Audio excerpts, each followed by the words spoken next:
Hello hello, mwiriwe neza, ndabasuhuje aho muherereye mu nce z'igihugu, mu majyaruguru, amajyepfo, iburengerazuba, iburasirazuba. Nk'uko bisanzwe amazina ni ayandi, ni Agape Console, ndi umuforomokazi. Uyu munsi rero tugiye kuganira ku nsanganyamatsiko y'uburyo wategura gahunda y'icyumweru mu buryo bwo kwikama. Ushize twiganye uburyo ibyiza byo kwikama n'uburyo wakikamamo, twigana n'uburyo bwo wabikamo amata. Ubu ngubu noneho tugiye kuganira gahunda y'icyumweru y'uburyo ukurikije akazi kawe, ukurikije iminsi ukorera ku kazi kawe, ese ni gute wakikama kandi umwana ntagire ikibazo cy'amashereka. Icya mbere cyo ugomba kumenya ni uko icya mbere ni isuku, nk'uko twabyize ni ukugira isuku ibikoresho by'umwana. Icya kabiri ni ukwiha gahunda, ni ukwiha gahunda y'uburyo bwo kwikama, mbese ugafata igihe ugashyiraho amasaha, ugasetinga amasaha yo kwikama. Icy'ingenzi cyane kuri iyi topike tugiye kuganiraho, hari iby'ingenzi bigiye bitandukanye, hari inama zitandukanye turi bubone, tukareba ese nkurikije ako kazi kanjye kubatse, ese ni gute nakamira umwana amashereka kandi umwana wanjye birashoboka ko utanamushyira no ku mata, sina ngombwa. Hari abahita bamushyira ku mafomira, ariya mata nka za Francire, ni menshi cyane agiye atandukanye y'uburyo bwinshi. Rero birashoboka ko wakiporogaramu ukishyira kuri gahunda z'uburyo uzajya wikama. Icya mbere ugomba kumenya, ese umwana wanjye ni igihe cy'iyonka, ese umwana wanjye yonka inshuro zingahe ku munsi. Ibyo ngibyo iyo umaze kubimenya bigufasha no kumenya uburyo uteguramo amata yawe, uburyo wikamamo n'uburyo wiporogaramu. Ubundi ku manywa ni byiza ko umwana byibura agomba konka byibura inshuro 6 kugera ku inshuro 10, bitewe n'umwanya wabonye, bitewe n'uburyo wamenyereje umwana wawe. Ashobora kuba ari wa mwana udakunda ibere cyane, yakonka akonka agahaga ya minota yagenwe twabonye, minota 10 kujya ku minota 20, akaba wakongera kumuha ibere nyuma y'amasaha 3 cyangwa amasaha 2, bitewe n'uko umwana wawe yonka. Niyo mpamvu rero mu gutegura ingengabihe cyangwa se icyo twakwita nka timetable y'uburyo bwo kwikama, ubanza kugendera ku kumenya uburyo umwana wawe yonkamo ku munsi. Ese amashereka umuha ku munsi arahagije, cyangwa n'uyu kama gake yabikurikije n'uko umwana wawe yonka uzamwicisha inzara. Umuryango wa MS cyangwa se ubushakashatsi bugaragaza ko byibura ku manywa umwana agomba konka inshuro 6 kugera ku nshuro 10. Icya kabiri, tegura gahunda y'iminsi yawe 7 igize icyumweru. Umenye ngo ese gahunda yanjye, akazi kanjye kasaye gute. Reka turebere nko ku bakozi ba leta. Abakozi ba leta akenshi usanga bakora kuva ku wa mbere kugera ku wa gatanu, bakaruhuka muri weekend. Ariko hari n'abakora n'amashift yo muri weekend bitewe n'akazi kabo uko kubakitse. Jyewe uyu munsi naje rero turi kurebera kuri wa muntu ukora kuva ku wa mbere kugera ku wa gatanu. Ese ni gute akama umwana we. Akenshi usanga muri weekend, ku isabato no ku cyumweru, aba ari mu rugo ari kumwe n'umwana, sina ngombwa kwikama muri iyo minsi, ahubwo kubera ko uri kumwe n'umwana, kubera ko mwirirwana, uko ashatse ibere warimuha nta kibazo, utagombe kujya kwikama. Rero tugendeye kuri uwo muntu ukora akazi ko kuva ku wa mbere kugera ku wa gatanu, reka turebe aramutse mbese ariwe tugendeyeho ukora ku wa mbere kujya ku wa gatanu, muri weekend akaruhuka. Reka turebe ingengabihe ye uburyo ashobora kwikama kandi umwana akabona amashereka ahagije. Ni ukuvuga ngo ubushize twabonye ko ushobora kwiporogaramu ukikama mu gitondo umwana amaze konka, cyangwa se ukikama hamaze gucya. Rero uyu muntu birashoboka ko mbere y'uko ajya ku kazi, cyangwa se agiye ku kazi mu masaha ya 2, nyuma y'iminota 30 ageze ku kazi, kwa kundi umuntu aba amaze gutuza, aba yicaye mu kazi ari pose, stress z'akazi uburyo yagiye yirukanka, nakerewe, nagize iki, zivuyeho. saa 2 nyuma ya 30 minutes birashoboka ko yakikamamo session ebyiri cyangwa se session imwe bitewe n'ingano y'amashereka agira. Ubundi andi masaha akurikiyeho akiprograma ku buryo byibura ubundi wakiprogramye ku buryo byibura nk'uko mwibisanzwe umwana buri masaha 2 cyangwa buri masaha 3 bugomba kumwonsa. Akiprograma ku buryo buri masaha 2 kugera ku masaha 3 agomba kuba yakwikama ku buryo umwana atabura amashereka. Ikindi ibuka ko umwana ugomba kugira ibuka ko ugomba kuyashyira ahantu heza muri firigo kugira ngo adapfa, cyangwa se nimba udafite firigo ushobora gukoresha package. Hari ice bag zibaho ukafata ukayashyira muri ya ice bag ku buryo adahura n'ubushyuhe akaba yapfa. Nanyihanganira ikirere kimeze nabi, narwaye akagripe ariko ntabwo bituma tudakora. Twari tubonye ko byibura yakikamye session 2 kugera kuri session 3 nyuma yuko amaze kwikama session ya mbere. Ni ukuvuga ngo ubwo nimba yikamye saa 2:30 za mu gitondo akikama session 1 cyangwa session 2 bitewe n'ingano y'amashereka afite, nyuma y'amasaha 2 cyangwa nyuma y'amasaha 3 ashobora kongera kwikama izindi session 2 cyangwa session 3 paka umunsi urangiye kugera saa 11 umwana akabona amashereka yo kunywa. Ubwo ni ukuvuga ngo ubundi igihe cyiza ni ukwikama mu gitondo saa 2 saa 8, nibyo saa 2 saa 5 saa 8 nibyo bihe byiza bya mbere byo kwikama, kandi umwana akabona amashereka ahagije. Kandi uko wikama buri masaha 2 buri masaha 3 no mubiri urabimenyera bikamera nkaho uri konsa, ku buryo udashobora kugira ikibazo cy'amashereka ngo amashereka yaragabanutse kuko igihe nonsa agacyagabanutse nsigaye nikama igihe iki n'iki. Wowe ubwawe niwe wihe gahunda ukiprograma. Muri weekend rero si ngombwa ko tuhapangira ko akenshi ababyeyi baba bari kumwe n'abana, wakiprograma ukajya umwonsa nk'ibisanzwe buri masaha 2 cyangwa buri masaha 3. Inama ya mbere rero ngenderwaho kugira ngo ibyo byose byubahirizwe bigende neza, icya mbere ni uko ugomba gufata amasaha ahoraho yo kwikama cyangwa se gusukura amashereka y'umwana buri masaha 2 cyangwa amasaha 3. Ibyo ngibyo nibyo twabonye rero bifasha mu kugira mu gutuma umubiri ukomeza kumva ko hari production y'amashereka iri kubaho. Nk'uko nabibabwiye rero ni byiza ko byibura buri masaha 2 cyangwa amasaha 3 ugomba kwikama kugira ngo umubiri ukomeze wumve ko ni nko konsa, ni ubuzima. Umubiri wo kumva ko hari impinduka zabayeho, kuko niwikama mu gitondo saa 2 ukazongera kwikama saa 8 urumva yangenga bihe uzaba wayishe. Urumva kandi no kwa kundi uburyo byibura ubushakashatsi nk'uko buvuga ngo umubyeyi agomba konsa buri masaha 2, nawe niko ugomba kubukurikiza. Kandi uko umwana agenda akura niko agenda akonsoma amashereka menshi. Rero ni byiza ko wowe ubwawe wiprograminga mu kazi ukavuga ngo ndikama igihe iki n'iki, mbese bikaba nka timetable yawe buri munsi, bigeraho bikaba nk'ubuzima bwa buri munsi ukabyakira, ku buryo niyo utikamye wumva ko hari ikintu cyabaye, uburyo wumva amashereka amabere yabyimbye kubera ko amashereka nk'uko umwana iyo atari yonka amashereka abyimba, iyo yari yonse agahumuza. Ikindi ugomba kwitaho mu bintu by'ingenzi bya mbere umuntu aba agomba kwitaho, ita ku bikoresho ushyiramo amashereka y'umwana, ita ku bikoresho ukoresha usukura amashereka y'umwana. Iki kintu tucyumve neza, kuko iyo utabyitayeho biteza ibindi bibazo.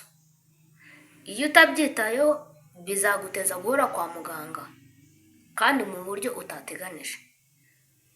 Umwana bizatuma atanaga, ahorana uburwayi budasobanutse, bitume n'imikurire yiwe igwingira kandi mu buryo utari wateguye, mu buryo utatekerezaga. Iki kintu tukitondere dushingo hagati. Uvuge ngo niba nkoresha bibero ndi kwikama, ushobora kuba wikama ukoresheje uburyo bwo gukanda amabere nk'uko twabibonye ubushize. Niba ushaka kumenya uburyo twabivuze ku kijyanye no kwikama ibyiza byabyo, urabireba muri video iri inyuma zabanje. Ariko reka dushinga agati kuri aka kantu. Twabonye ko hari uburyo bwo kwikama ukoresheje intoki ukanda ibere. Tubona ko hari n'uburyo ushobora gukoresha akamashini ku muntu ufite ubushobozi. Aka kantu rero tukiteho. Uko byagenda kose, waba wikama ukoresha intoki, waba wikama ukoresha akamashini, ibyo byose ni ibintu bikeneye isuku y'umwihariko. Twigiye hamwe uburyo bwo gusukura ibikoresho by'umwana bibero. Uko ufata umwanya wo kuvuga ngo ngiye ku kazi mu gitondo ngomba kugenda nakarabye. Fata n'igihe nawe uyu program uvuga ngo ese ngiye ku kazi mbonye ko ibikoresho by'umwana ndi bukamiremo amashereka birasukuye, bifite isuku ihagije. Ubanza ubyibaza mbere yuko ufatanya mbere yo kuvuga ngo ngiye kwikama. Banza wibaze ku bikoresho ugiye gukoresha, ese birasukuye, bifite isuku ingana gute?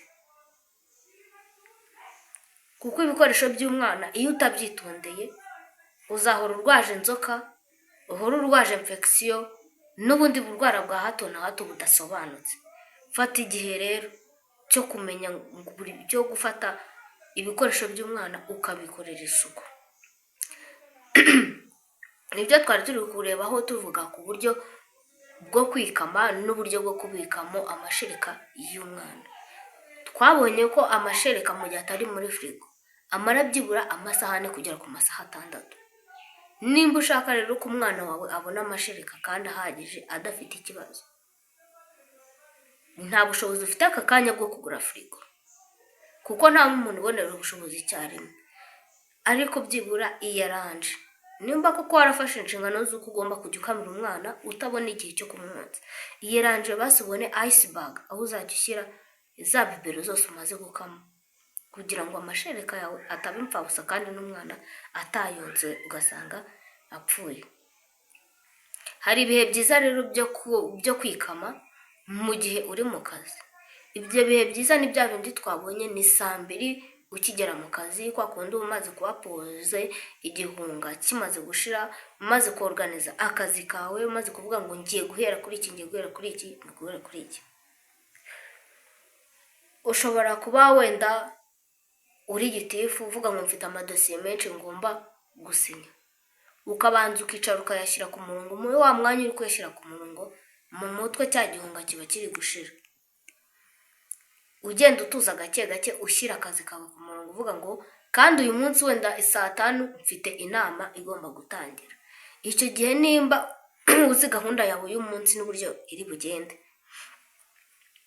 fata igihe ubwo nimba ari za saa 2 n'igice wihaye, banza wikame session 1 cyangwa session 2.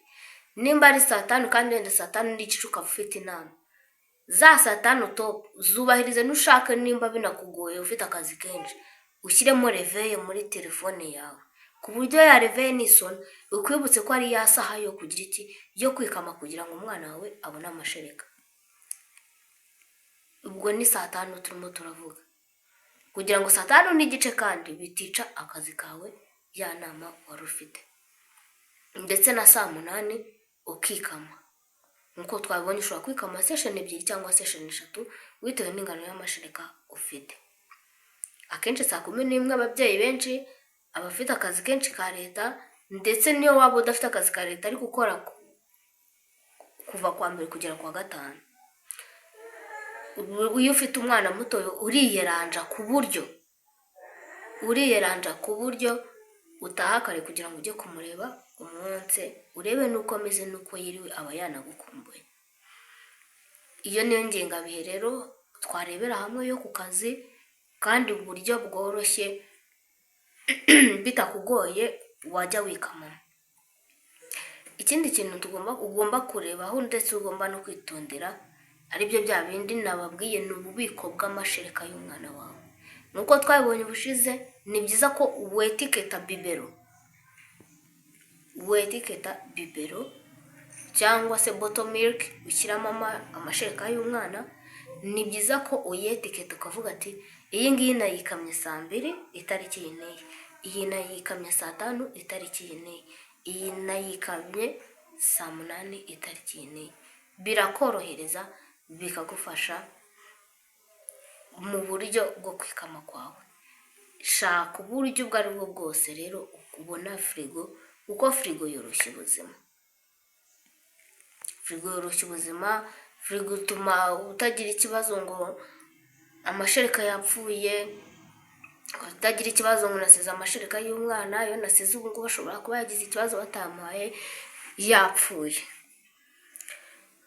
Ikintu cya gatanu tugomba kurebaho rero, niba kuwa mbere ufite akazi, twari tumaze kubona uburyo gahunda yo kwikama n'ibindi bigendana nayo. Noneho ikindi kintu cy'ibanze tugiye kurebaho, ni byiza ko niba kuwa mbere mu gitondo ufite akazi, kuwa mbere akenshi haba hari akazi kenshi, kuwa mbere akenshi akazi kose waba ufite haba hari stress nyinshi, waba umucuruzi waba umubaji, akenshi kuwa mbere kuko hari iminsi y'imizi yo gukora, abantu baba bavuye muri weekend kuruhuka, ni umunsi uba ufite akazi kenshi cyane, ku buryo ni byiza ko nijoro wakiprograma cyangwa se wapuraninga nko ku cyumweru wiriwe mu rugo, ukaba wagerageza ukikama nk'utubibiro nka 2 cyangwa 3, ukatwitiketa ukadusiga muri firigo mu bikoresho bifite isuku. Nicyo cyitonderwa cya mbere tugiye kugenderaho, ukatwetiketa ku buryo mu gitondo nujya kujya ku kazi ubwira babysitter cyangwa se umuntu ugusigaranira umwana, ukamubwira ati dore nujya kumuha uhere kuri aya ngaya nikamye iki gihe igitikeseho kano, wongere nayamara ushyireho umuhaya ngaya, nayamara ushyiraho umuhaya ngaya, wenda nanjye ndaba ndi kubona igihe cya pause cyo kuza kureba umwana, nawe akabikora mu mujyo nk'uwo nguwo. Ikindi kandi ukamwigisha uburyo bwo gukuramo isuku ibikoresho by'umwana, ukamwigisha ko agomba kubyitondera, kagomba kugenda gake ku bikoresho by'umwana, bitagomba guhura n'umwana. Hari ukuntu abakozi bajya guha umwana amata ugasanga afashe ari nko kumuha amata, ugasanga akoze nko kuri tetine hejuru n'intoki ziwe, ni bibi, ni umwanda, biteza umwana indwara. Umwerekere rero, umwereke uko bimeze, umwereke uko wabibanze, umubwete ayangaya yamuha iki gihe, ayangaya yamuha iki gihe, yamuha iki gihe. Kandi ikindi twibuke ko twabonye ko amata, amashereka avuye muri firigo atongera gusubizwamo, ukamwibutsa ko nimba agiye guhereza umwana amashereka agomba kubanza kuyashyushya, akirinda kuyashyushya mu mazi yabize kugira ngo intungamubiri zidapfa. Ushaka kureba icyo kiganiro kirambuye kivuga ku buryo amashereka ategurwamo umwana agiye kuyanywa avuye muri firigo, genda usubire inyuma urebe ibiganiro byatambutse turi kureba ku buryo bwo gutegura, ibyiza byo guteguramo amashereka mbere cyangwa se kwikama. Subira inyuma ubirebe muri iyo video. Ariko umuntu uwo ari we wese, yaba umu babysitter, yaba umuntu umurumuna wawe se gusigarana umwana cyangwa undi muntu wo muri famille mubana mu rugo, gerageza umwigishe uburyo bw'isuku, umwigishe ibikoresho by'umwana uko bifatwa, umwigishe n'ayo mashereka uko agomba kugira iki, uko agomba kuyahabwa. Rero ibyo twaganiraho ni byinshi, ni birebire, ariko topic y'uyu munsi nuko yari imeze, uburyo bwa mbere bwiza bwo kuprograma cyangwa se gukora ingengabihe y'icyumweru y'uburyo bwo kwikama. Ubutaha tuzaganira ku kindi kiganiro, noneho tugeze ku mwana utangiye kurya, turebe ngo se umwana utangiye kurya ahabwa ibiki, niki watangira umuha. Reka ngutera amatsiko ne kukubwira byinshi, uzagira amatsiko yo kuza kureba icyo kiganiro nacyo nitugishyiraho. Icya mbere rero nuko mbona abantu benshi bareba ariko ntibakore subscribe. Nyabuna mwayibaye mode, mukore subscribe, ukore kuri notification ku buryo ubwo tuzajya twaploading ikiganiro uzajya ukibona. Ni inkunga ikomere, ni itafari rikomeye waba ushyize kuri iyi channel, si yanjye ni iyanyu nk'abanyarwanda. Twigira hamwe biteza imbere umuryango nyarwanda, tudakomplitse ubuzima, tworoheje ubuzima, kandi tudakoze ibintu bya gaspillage bituma dusohora amafaranga menshi, ugakora ibintu kandi byiza gake gake byuje isuku turera abana bacu neza, tubarerana urukundo ndetse n'ibindi bintu bigiye bitandukanye. Yewe tuzagera no ku bana b'abadoresa nabo tuzareba ibyabo. Rero kora subscribe, like, share and comment. Niba ugize ikibazo ujya muri comment, nugira ikibazo cyihariye kitari ngombwa kujya muri comment, hasi haba hariho nimero yacu ya telefone, waduhamagara cyangwa se ukatwandikira kuri WhatsApp tukagufasha. Ibiganiro byacu nakagaruka, turabakunda. Ciao ciao.